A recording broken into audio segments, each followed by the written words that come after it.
सिनेमाचा आवाका मोठा असतो, सिनेमाचा आवाका in the sense of time पण मोठा असतो.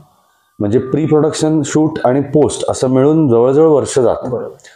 तर हे कसं आहे, हे इमिजिएट प्रोडक्शन असतं ना. महिन्याभरात नाटक बसतं मुंबईत, त्यानंतर लगेच त्याचे प्रयोग चालू होतात आणि त्याचं जे काही आपण म्हणूयात त्याचं जे अर्थकारण आहे ते लगेच चालू होतं. आज अजय पुरकर नावाचे जर 15 अकाउंट्स असतील तर त्यातलं एकच माझं आहे ना, उरलेले 14 कोण आहेत तुम्हाला काय माहिती.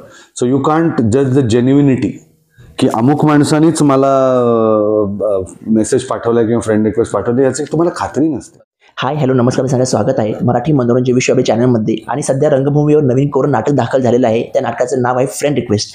आणि त्यानिमित्ताने खरं तर ज्यांना तुम्ही आत्ता अष्टक चालू आहे त्या अष्टकाच्या निमित्ताने तुम्ही पाहिलेलं आहे, नाटकाच्या निमित्ताने वेगवेगळ्या भूमिकेत पाहिलेलं आहे आणि एक वेगळी भूमिका त्यांची आपल्याला नाटकात पाहायला मिळणार आहे. तर अजय सर आपल्यासोबत आहे. सर काय सांगशाल की ॲज अ प्रोड्युसर म्हणून पण तुम्ही या नाटकाचा पार्ट आहात आणि एक कलाकार म्हणून पण पार्ट आहात, तर असं काय क्लिक झालं की तुमच्या नाट्यसंस्थेचं हे पहिलं नाटक आहे आणि एक वेगळी भूमिका तुमच्या नाटकाच्या पोस्टरवरून दिसते, तर कशा पद्धतीने नाटक तुमच्यापर्यंत आलं? नाटक आलं म्हणजे 6 महिन्यापासून मला खूप इच्छा निर्माण झाली होती की आपण नाटक करावं. कारण गेले 4-4.5 वर्ष मी चित्रपट जास्त करत होतो, हिंदी, मराठी, दाक्षिणात्य चित्रपटही. त्यामुळे रंगभूमीपासून लांब होतो 4-4.5 वर्ष. त्यानंतर गेले 6 महिने मला असं वाटत होतं की आपण नवीन नाटक करूयात, पण योग्य ती स्क्रिप्ट मिळत नव्हती. म्हणजे अनेक नाटकांचं वाचन मी केलं पण मिळत नव्हतं काही. आणि 1.5-1 वर्षापूर्वीच मी जमदग्निवत्स प्रोडक्शन्स नावाची माझी निर्मिती संस्था सुरू केली होती. ती काय अशी मर्यादित नव्हती की फक्त सिरियल्सच करीन, सिनेमेच करीन किंवा नाटक करीन. ती एक प्रोडक्शन हाऊस होतं. Any production can be handled there. तर अचानक एक दिवशी संदेश बेंद्रे, आमचा जुना मित्र आहे, माझ्या काही नाटकांचे सेट्स त्यांनी आधी पण केलेले आहेत. संदेश बेंद्रेचा मला फोन आला की तुला वेळ असेल का? कारण पहिला प्रश्न मला तो विचारला जातो हल्ली की तुम्हाला वेळ आहे का हे करायला.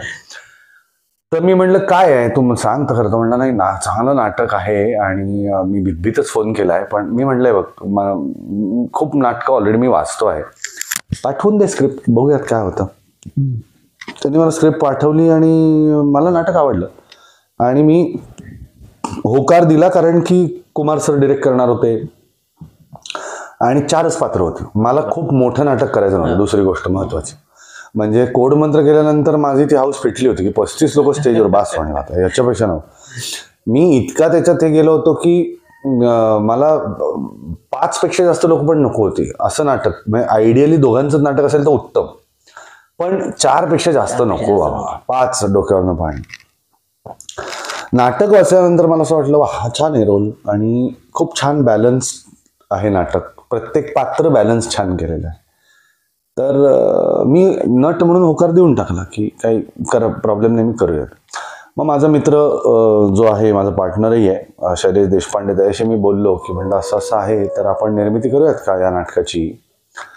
तर तो म्हणला तुला कॉन्फिडन्स आहे? म्हणलं चांगलं नाटक आहे. म्हणलं एक तर फ्रेश नाटक आहे, खूप दिवसांनंतर असं नाटक वाचायला मिळालेलं आहे. कारण एक आत्ताचा जमाना थोडासा पुनरुज्जीवित नाटकांचा आहे. जुनी नाटकं पुन्हा नवीन संचात येतात. तर मी म्हटलं की नाही आपण विचार करायला हरकत नाही. मग तो म्हणलं तू गो हेड, तू क्रिएटिव्ह डिसिजन तू घेतोयस तर घे म्हणे. मग फायनली वी डिसाइडेड की Jamadagnivatsa would also be producer in the play. तर अशी दुहेरी जबाबदारी मी घेतली. आणि त्याच्यातलं दुसरं एक प्रॅक्टिकल कारणही असं होतं की सिनेमाचा आवाका मोठा असतो, सिनेमाचा आवाका in the sense of time पण मोठा असतो. म्हणजे प्री प्रोडक्शन, शूट आणि पोस्ट असं मिळून जवळजवळ वर्ष जातं. तर हे कसं आहे, हे इमिजिएट प्रोडक्शन असतं ना. महिन्याभरात नाटक बसतं मुंबईत, त्यानंतर लगेच त्याचे प्रयोग चालू होतात आणि त्याचं जे काही आपण म्हणूयात त्याचं जे अर्थकारण आहे ते लगेच चालू होतं. त्या दृष्टीने सुद्धा. आणि दुसरी गोष्ट की मी आता म्हटलं की मला खूप मोठं नाटक नव्हतं करायचं, त्यामुळे मी म्हटलं की आपण छोटं प्रोडक्शन करून बघूयात आधी. आणि मग एकदा मला त्याची कधीच हे नाही वाटत, भीती नाही वाटत सांगायला की मी नवीन आहे ना, निर्माता म्हणून मी नवीन आहे. 4 गोष्टी शिकून मग पुढचं पाऊल टाकण्यात कधी समजदारी असते. नाहीतर ऑलरेडी एक मोठं काहीतरी प्रोजेक्ट घेतलं की त्यात चुका होणार आणि जस्ट बिकॉज तुमचा एक्सपिरियन्स नाही येत. त्यामुळे मग मी असं ठरवलं की येस आपण हे नाटक करूयात. आणि फायनली हे नाटक सुरू झालं आणि आज त्याचे काल शुभारंभाचा प्रयोग झाला, आज दुसरा प्रयोग आहे बालगंधर्वला आणि छान बसलं. टीम छान आहे. उत्तम कलाकार आहेत सगळे, त्यामुळे मजा येते, आम्हालाही करायला मजा येते, लोकांनाही मजा येते. बरोबर. आणि पाहतो की आता म्हणजे सगळ्या भूमिका तुमच्या रांगड्या भूमिका आलेल्या आहेत, एकदम रांगड्या भूमिका, आणि यात थोडंसं एकदम फ्रेशनेस थोडासा दिसतोय की यंग जनरेशन दोघं पण आहे, तुमच्या सोबतचे पण यंग जो क्रू आहे. तर तुम्हाला काय असं चॅलेंजिंग थोडंसं गेलं का की नाटकचं हे करताना? नाही, चॅलेंजिंग नसतं. प्रत्येक कॅरेक्टर सोडवणं हेच तर मेन काम असतं ॲक्टरचं. म्हणजे ती कणखर भूमिका असू देत, नाही तर एखाद्या हतबल बापाची भूमिका असू देत, किंवा एखादा खूप कर्जबाजारी शेतकरी असेल तो असू देत, किंवा एखादा जुलमी गावचा सरपंच असेल, पाटील असेल, किंवा एखादा विलनिश कॅरेक्टर, निगेटिव्ह कॅरेक्टर जसं दाखवलं जातं. नॉर्मली काय प्रत्येक वेळी तसंच असतं असं नाही, पण कधी कधी असं होऊ शकतं की तुमच्याकडे तुमच्या पदरात निगेटिव्ह भूमिका पण येतात. तशाही माझ्या आलेल्या आहेत आणि त्या खूप आवडल्या पण आहेत लोकांना. समरसून करायची भूमिका आहे आणि वेगळ्या पद्धतीची भूमिका आहे, जी मी बरेच दिवस शोधत होतो आणि मजा आली मला करताना. त्यामुळे चॅलेंज असंच काही नव्हतं. मला एका वेगळ्या पद्धतीची भूमिका करायची माझीच इच्छा होती, त्यामुळे मी हो म्हटलं. बरोबर. आणि पाहतो की फ्रेंड रिक्वेस्ट नाव म्हटलं का सोशल मीडिया, फेसबुक आलं, इंस्टाग्राम आलं, की जर तुम्ही पाहता तुम्ही आहेत ऍक्टिव्ह, पण ते कामापुरते म्हणजे प्रोफेशनल फक्त, आणि ते पण तुम्ही प्रत्येक ठिकाणी असं निगेटिव्ह कुठं नाही किंवा काय नाही. पण आज आपण पाहतोय की ही जी यंग जनरेशन आहे की प्रत्येक सेकंदाच्या गोष्टी आज टाकतात आहेत, किंवा फेसबुक टाकतं म्हणा, इंस्टाग्राम टाकणं, अपडेट देत राहणं म्हणा. तर या दृष्टीने त्याच्याकडे तुम्ही कसं पाहता? मी कायमच सांगतो की सोशल मीडियाचा वापर हा खूप जपून केला पाहिजे. कारण की काय ना, फेसलेस मीडिया आहे तो, चेहरा नाही आहे त्याला. म्हणजे आज अजय पुरकर नावाचे जर 15 अकाउंट्स असतील तर त्यातलं एकच माझं आहे ना, उरलेले 14 कोण आहेत तुम्हाला काय माहिती.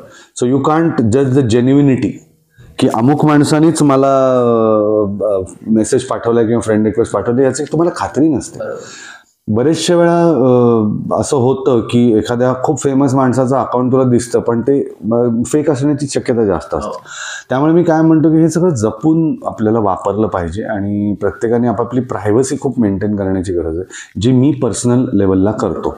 म्हणजे मी गमतीने असं म्हणतो सुद्धा की फेसबुकला ना प्रत्येक पोस्टला ₹1 लावला ना तरी number of post would go down. नक्कीच. कारण आज ते फ्री आहे ना, त्यामुळे लोक धपाधप पोस्ट करतात. पण ते दुधारी शस्त्र आहे, ते कधी कधी तुमच्या अंगाशी पण येऊ शकतं. जे ट्रोलिंग हा जो एक विषय आहे, तर मला असं पर्सनली वाटतं की माझ्या पर्सनल लाईफचं मी फारसं शेअर नाही करत. म्हणजे मला ते नाही आवडत सोशल मीडियावरती. आय नो लोकांना खूप आवडतं की हां, उत्सुकता असते की काय करतात, पण मला पर्सनली नाही आवडत की मी कुठेतरी फॅमिलीबरोबर माझं वेकेशन एन्जॉय करतो तर मी नाही टाकत फोटो, किंवा मी माझ्यापुरतंच ते मर्यादित ठेवतो. त्यामुळे मी जास्त पुढे जात नाही ते. बरोबर. नक्कीच. तर आता जर प्रेक्षकांना नाटक पाहण्यासाठी काय आव्हान असेल? प्रेक्षकांना आम्ही दरवेळेस खूप छान आवाहन करतोय की आम्ही फ्रेंड रिक्वेस्ट तुम्हाला पाठवलेली आहे, तुम्ही ॲक्सेप्ट करा आणि आम्हाला भेटायला तुम्हाला ज्या प्रयोगाला जमेल तेव्हा नक्की या. आणि आपली ही फ्रेंडशिप नक्कीच तुम्हाला आवडेल याची खात्री आहे.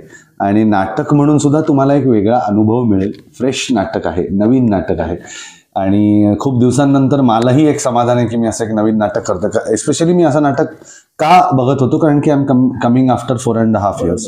तर त्यामुळे मला हे नाटक मिळालं, त्याची खूप मजा येते, आम्हाला मजा येते, तुम्हाला पण नक्की मजा येईल याची मला खात्री आहे. त्यामुळे आवर्जून आमची फ्रेंड रिक्वेस्ट ॲक्सेप्ट करून तुम्हाला जमेल त्या प्रयोगाला, जमेल त्या थिएटरला जरूर या आणि आम्हाला जरूर भेटा.